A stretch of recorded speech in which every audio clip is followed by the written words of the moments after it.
Fancy garment and kids mall, Ayesha Nagar police station के सामने, हजार खोली, मालेगांव।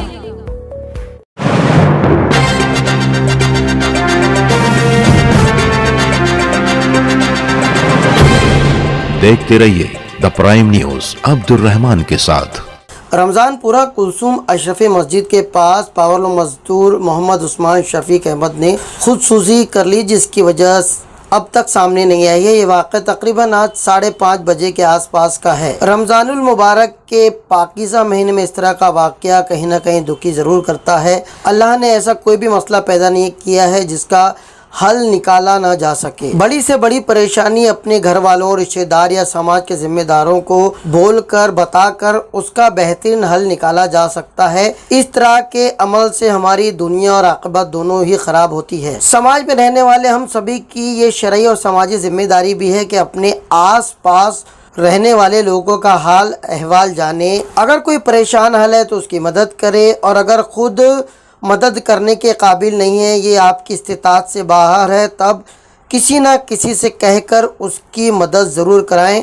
कोशिश करें कि सदक़ात, अतियात, ज़कात सही मुस्तहिक लोगों तक पहुँचे, सही लोगों तक पहुँचे, ताकि इस तरह का कदम कोई ना उठाए। क्या पता कोई माशी हालात से तंग आकर या कर्ज वगैरह से तंग आकर ऐसे इक़दामात उठाता हो। मगर हम फिर एक बार आपको दोहरा दें, ऐसे किसी भी अमल से बचें, ऐसे किसी भी इक़दाम से बचें। अपने रफ़ीक़ों, हमदर्दों, रिश्तेदारों, समाज के लोगों से, उलमाए दीन से अपनी बात, अपने मामलात, अपने मुश्किलात शेयर करें। इस तरह अपनी ज़िंदगी तल्फ ना करें। याद रखें, आपकी ज़िंदगी आपके लिए, आपके परिवार के लिए, आपके घर वालों के लिए बहुत कीमती है।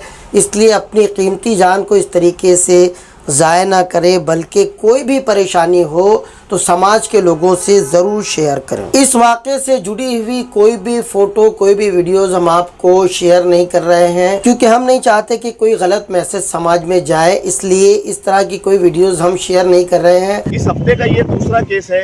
एक शनिचर के रोज़ भी ये मामला हुआ था, लेकिन हम लोगों ने उसकी वीडियो वगैरह इसलिए वायरल नहीं की थी कि रमज़ान महीना चालू है और हो सकता कि इसको देखकर और कोई इस तरीके की हरकत कर ले, इसलिए हम लोगों ने वीडियो इसकी वायरल नहीं की थी। जुमा के दिन एक बंदा मेरे पास आया था, मैं उसका नाम तो आप लोगों से शेयर नहीं करूंगा, लेकिन वो आकर मेरे पास रोने लगा और रोते हुए उसने कहा कि यार मैं फांसी लगाने के लिए जा रहा था, लेकिन मैं आपकी वीडियो बार बार देखता, इसलिए मैं सोचा, मेरी हिम्मत हुई, मेरा दिल बोला कि यार आपसे चलकर मैं मुलाकात करूँ, हो सकता है आप मेरी परेशानी हल करेंगे। तो उससे जब मैंने परेशानी पूछा कि क्या परेशानी है, तो उसने ये बताया कि यार मेरे घर में किसी का कपड़ा बना हुआ नहीं है और मेरे घर में रोज़ा अफ्तारी के लिए भी कोई सामान वगैरह नहीं रहता। मैं लूम चलाता हूँ, मेरे ऊपर ज़्यादा कर्ज हो गया है और वो कर्जदार मुझे बार बार रेगुलर फ़ोन करते हैं। तो ये वजह उसने मुझे बताया। तो मैंने कर्जदार जो था उसको फ़ोन करके वक्त लिया और उसको बोला कि यार अगला जो मामला है, अल्लाह तेरा किसी के ज़रिए, हम लोगों ने उसकी मदद की, लेकिन अल्लाह तेरी इस तरीके से मदद कर देगा। तो ये मामला है। मैं ये चीज़ आप लोगों को इसलिए बता रहा हूँ, मालेगांव शहर वालों को, कि देखो ये हफ्ते का दूसरा केस है। एक बंदा जो है उसने इरादा बनाया था, लेकिन अल्लाह ने किसी वजह से उसके इरादे को कैंसिल कर दिया।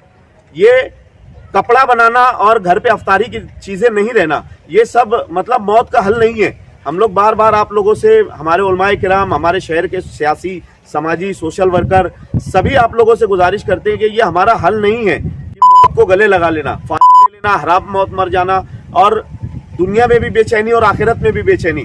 तो मैं आप लोगों से गुजारिश करता हूं कि खुदा के वास्ते, अगर आप लोगों के ऐसे कोई मामलात है तो आप लोग अपने वार्ड के सोशल वर्करों को पकड़ो।